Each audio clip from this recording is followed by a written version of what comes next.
Hello dear students, welcome to my channel and welcome to another video. So আজকের ভিডিওতে তোমাদের সকলকে স্বাগত জানাই। এর আগে আমরা স্পোকেন ইংলিশের দুটো ক্লাস করেছি এবং আমাদের কিন্তু ইতিমধ্যেই গ্রামারের দুটো ক্লাস কমপ্লিট করেছি। সো গ্রামারের আগের ক্লাসে আমরা আলোচনা করেছিলাম লেটার ওয়ার্ড সেন্টেন্স নিয়ে একটা ভিডিওতে, এবং একটা ভিডিওতে আমরা আলোচনা করেছিলাম হচ্ছে সাবজেক্ট প্রেডিকেট এই সমস্ত বিষয়ে। সাবজেক্ট প্রেডিকেট এবং পার্টস অফ স্পিচ সম্পর্কে কিছুটা আলোচনা করা হয়েছিল, কিন্তু বলা হয়েছিল যে নেক্সট ভিডিওতে অর্থাৎ ক্লাস 3তে আমরা এখন পার্টস অফ স্পিচটাকে শিখবো। এরপরে ক্লাস 4এও কিন্তু পার্টস অফ স্পিচের ডিটেলস আসবে, প্রত্যেকটার আলাদা আলাদা ভাগ নিয়ে। যাই হোক, আজকের টপিক হচ্ছে আবারও পার্টস অফ স্পিচ, কারণ এর আগের ভিডিওটা তোমরা অনেকেই কমপ্লিট করোনি। সো পার্টস অফ স্পিচ সম্পর্কে আজকে ডিসকাস করবো। এবং ইংলিশ গ্রামারে তোমরা সকলে জানো যে একটা ইম্পর্ট্যান্ট বিষয় বা খুব একটা ইম্পর্ট্যান্ট পার্ট হচ্ছে এই পার্টস অফ স্পিচ।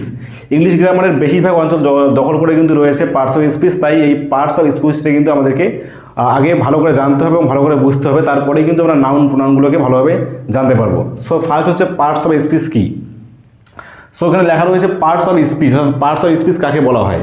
সাধারণত স্পিচ বলতে আমরা বুঝি সেন্টেন্সকে। যখন আমরা কোনো একটা কথা মুখ দিয়ে বলি, কোনো একটা সেন্টেন্স যখন মুখ দিয়ে বলি সেটাকে বলা হয় হচ্ছে স্পিচ, এবং আমরা যখন সেটাকে লিখি তখন সেটা হয়ে যায় সেন্টেন্স। যেমন একটা এক্সাম্পল ধরো, Ram is a good boy.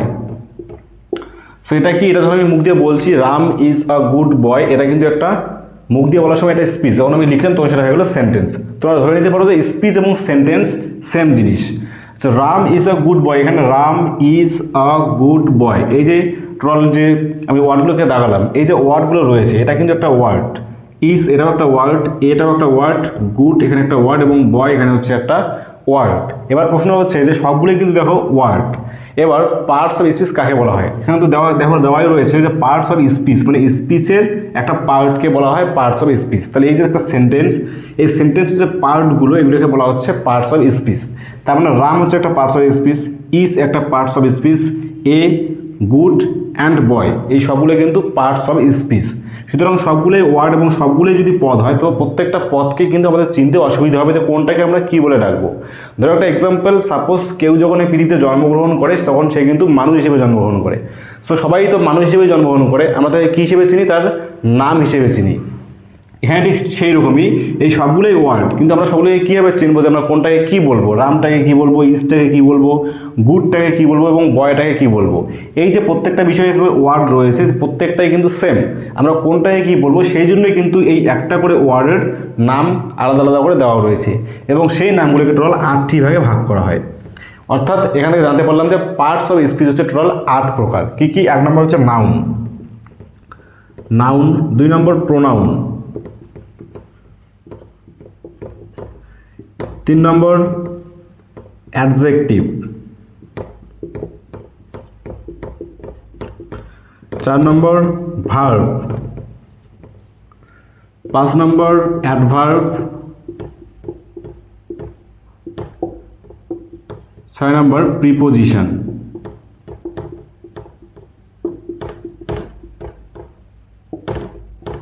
7 number conjunction, and সবার লাস্ট হচ্ছে 8 নম্বর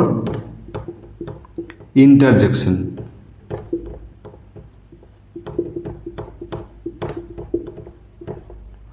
তো পার্টস অফ স্পিচকে মোট 8টি ভাগে ভাগ করা হয়: noun, pronoun, adjective, verb, adverb, preposition, conjunction and interjection. So আমি তোমাদেরকে কী বললাম যে পার্টস অফ স্পিচ কাকে বলা হয়? সেন্টেন্সের একটি করে পার্টকে বলা হয় পার্টস অফ স্পিচ, এবং এই পার্টস অফ স্পিচকে টোটাল 8টি ভাগে ভাগ করা হয়। তোমরা দেখতেই পেলে যে 8টা কিন্তু এখানে ভাগ রয়েছে।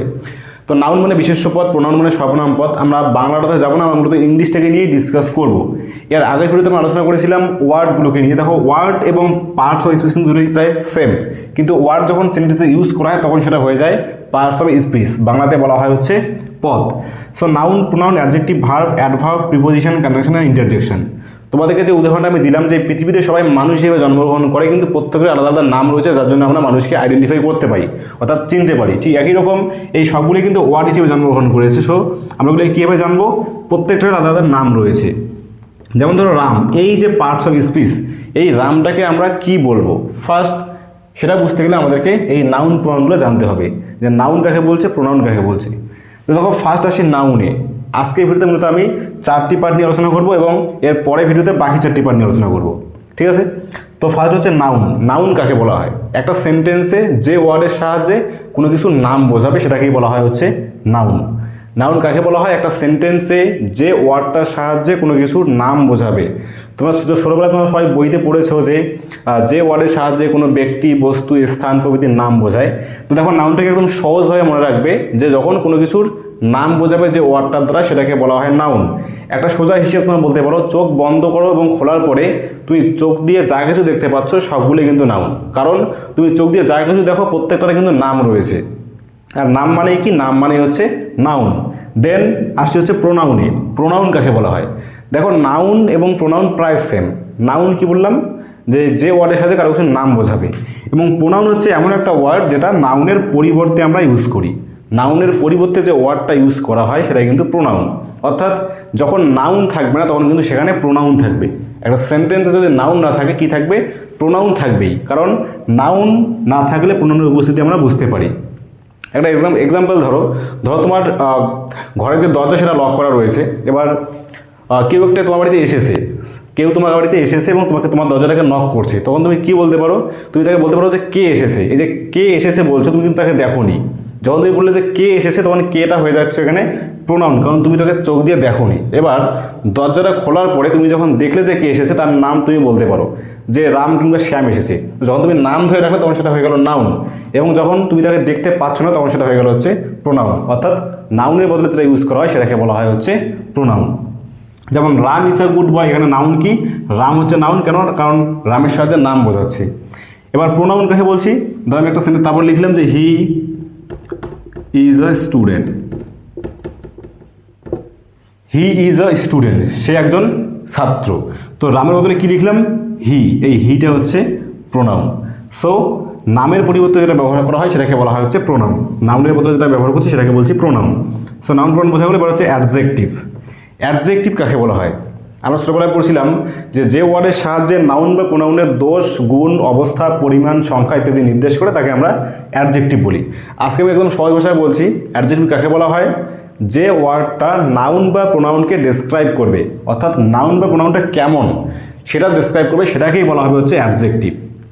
অ্যাডজেক্টিভ কাকে বলা হয়? যে ওয়ার্ড নাউন বা প্রোনাউনকে ডেসক্রাইব করে, অর্থাৎ বর্ণনা করে যে নাউন বা প্রোনাউনটা কী রকম, কী অবস্থায় আছে, সেটাই হচ্ছে কিন্তু অ্যাডজেক্টিভ।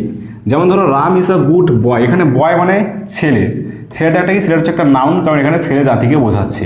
এবার প্রশ্ন হচ্ছে যে অ্যাডজেক্টিভ কোনটা? তো দেখো এখানে অ্যাডজেক্টিভ কোনটা হবে? বয় মানে কি? ছেলে। তো Ram is a good boy, এখানে কেমন ছেলে? গুড। তাহলে ছেলেটাকে বর্ণনা করলো, ছেলেটাকে ডিসক্রাইব করলো, সেটা হচ্ছে ভালো। বা রামকে ডিসক্রাইব করলো, রাম কেমন? রাম হচ্ছে ভালো। তো এখানে গুডটা হচ্ছে অ্যাডজেক্টিভ। কেন অ্যাডজেক্টিভ? কারণ গুডটা কী করেছে? নাউন বা প্রোনাউনটাকে ডিসক্রাইব করছে। যে ওয়ার্ড নাউন বা প্রোনাউনকে ডিসক্রাইব করে তাকে বলা হয় হচ্ছে অ্যাডজেক্টিভ। দেন আছে ভার্ব। একটা কথা আছে, there is no verb no sentence. যদি কোনো সেন্টেন্সে ভার্ব না থাকে সেটা সেন্টেন্সই হবে না। অর্থাৎ ভার্ব না থাকলে সেন্টেন্স কোনোদিনও হবে না। সে ভার্ব থাকলে তাকে, সেন্টেন্স হতে গেলে তাকে ভার্ব থাকতেই হবে। সো ভার্ব কাকে বলা হয়? ভার্ব মানে তিনটে জিনিস, করা, একটা হওয়া, একটা হচ্ছে থাকা। তাহলে যে ওয়ার্ডের সাহায্যে করা, হওয়া এবং থাকা বোঝায় সেটাকে বলা হয় হচ্ছে ভার্ব। আমরা ছোটোবেলায় পড়েছিলাম ভার্ব কাকে বলা হয়? যে ওয়ার্ডের সাহায্যে কোনো কিছু করা হয় তাকে বলা হয় ভার্ব। তো দেখো তিনটে জিনিস মনে রাখতে হবে, শুধু করা না, করা, হওয়া এবং থাকা, এই তিনটেই কিন্তু ভার্ব।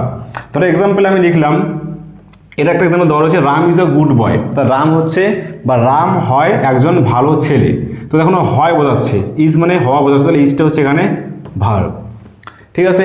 তারপর কোনো করা কিছু, যেমন রাম রিডস বুক, রাম বই পড়ে। যখন আমি লিখবো যে রাম রিডস বুক, রাম রিডস বুক, রাম বই পড়ে। তো দেখো পড়া, এই যে পড়ছে, পড়াটা একটা কি? পড়াটা হচ্ছে একটা ক্রিয়া বা কাজ। তো কোনো যে ওয়ার্ডের সাথে কী বোঝালো? করা বোঝালো। এবং হওয়াতে আমরা বোঝালাম ইজ, এখানে হওয়া বোঝাচ্ছে। এবার থাকা কীভাবে বোঝাবে? যেমন ধরো আই হ্যাভ আ বুক, মানে আমার একটি বই আছে। এখানে দেখো হ্যাভ মানে কি? আছে বোঝাচ্ছে। আছে মানে কি? নিজের কাছে থাকা বোঝাচ্ছে। এই জন্য হ্যাভটাকে বলা হয় হচ্ছে ভার্ব। তো এটার সাথে কী বোঝা? থাকা বোঝাচ্ছে, এই জন্য এটাকে আমরা থাকা অর্থে ব্যবহার করতে পারি বা আছে অর্থে। এটা হচ্ছে করা অর্থে, আর এটা হচ্ছে হওয়া অর্থে। সো ভার্ব কাকে বলা হয়, যে ওয়ার্ডের সাহায্যে কোনো কিছু করা, হওয়া বা থাকা বোঝায় সেটাকে বলা হয় হচ্ছে verb. So noun, pronoun, adjective এবং ভার্ব, আশা করছি তোমাদের সামনে ক্লিয়ার হয়ে গেল।